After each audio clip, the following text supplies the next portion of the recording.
একের পর এক সুখবর উপহার দিচ্ছেন ডক্টর ইউনূস। দেশের জন্য বড় অর্জন, ঐতিহাসিক অর্জন, অবাক করা অর্জন। সত্যি দিন যত যাচ্ছে আমার আত্মবিশ্বাস তত বাড়ছে যে বাংলাদেশ সত্যি সিঙ্গাপুর, দক্ষিণ কোরিয়া, তাইওয়ান হবে, উন্নত বাংলাদেশ হবে। এই বাংলাদেশ আপনারা দেখবেন না, এই হাসিনা মুজিবের খয়রাতি বাংলাদেশ দেখবেন না। সত্যি বাংলাদেশ উন্নত দেশ হবে।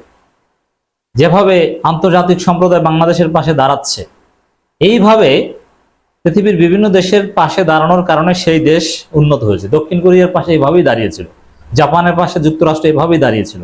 তারপরে যুদ্ধ বিধ্বস্ত একটা দেশ জাপান আজকে কতটা সমৃদ্ধ দেশ দেখেন না। তাইওয়ানের পাশে এভাবেই দাঁড়িয়েছিল আন্তর্জাতিক সম্প্রদায়, এই কারণে তারা আজকে শিল্প সমৃদ্ধ উন্নত দেশ।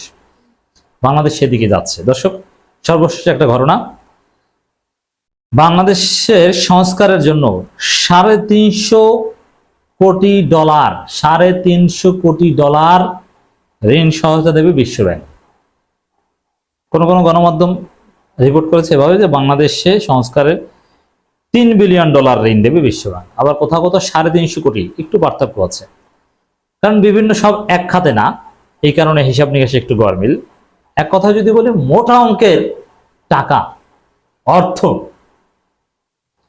একদিকে বিশ্বব্যাংক দিচ্ছে, আরেকদিকে IMF দিচ্ছে, আরেকদিকে ADB দিচ্ছে, IDB দিচ্ছে, জাইকা দিচ্ছে, যুক্তরাষ্ট্র দিচ্ছে, ইউরোপিয়ান ইউনিয়ন দিবে, আবার চীন মোটামুটি লাইনে আসছে, ভারতের শুরু নরম হয়ে আসছে।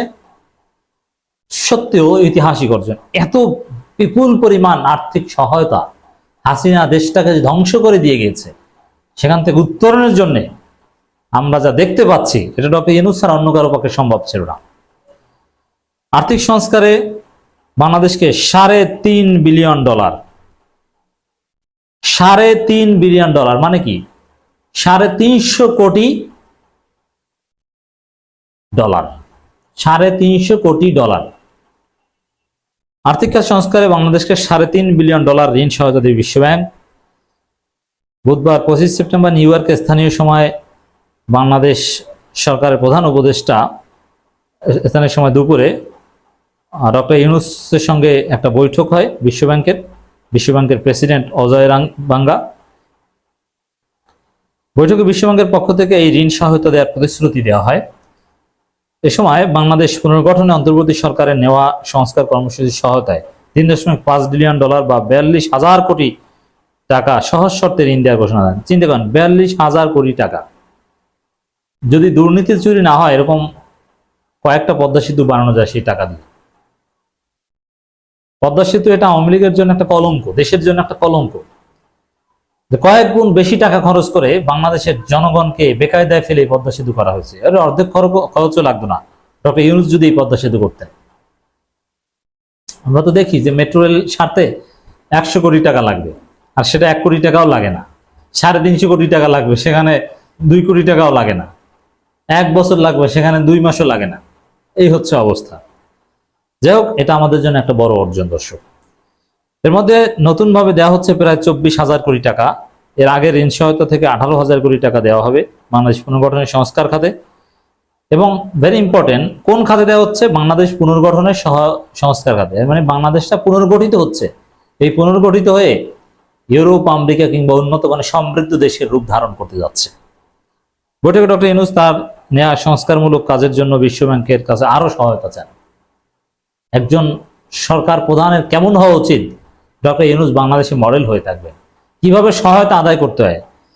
প্রধান উপদেষ্টা প্রেস উইং জানান, নিউ ইয়র্কে জাতিসংঘ সদর দপ্তরে জাতিসংঘের সাধারণ পরিষদ সাইডলাইনে বাংলাদেশের প্রধান উপদেষ্টা অধ্যাপক মোহাম্মদ ইউনূসের সঙ্গে এক বৈঠকে বিশ্বব্যাংকের প্রেসিডেন্ট এ সমর্থনে ঘোষণা দেন।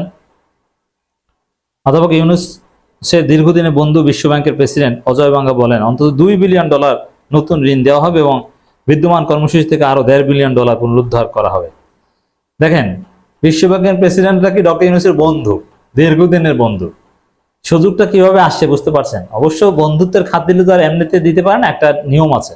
কিন্তু তারপরেও পার্সোনালিটি, ইমেজ একটা বিষয় আছে, যোগাযোগ, কমিউনিকেশন, এগুলোর একটা গুরুত্ব অবশ্যই এই ধরনের বিষয়ের ক্ষেত্রে আছে। তো সেটা কাজ করছে। সারা পৃথিবী ডক্টর ইউনূসকে সম্মান করে।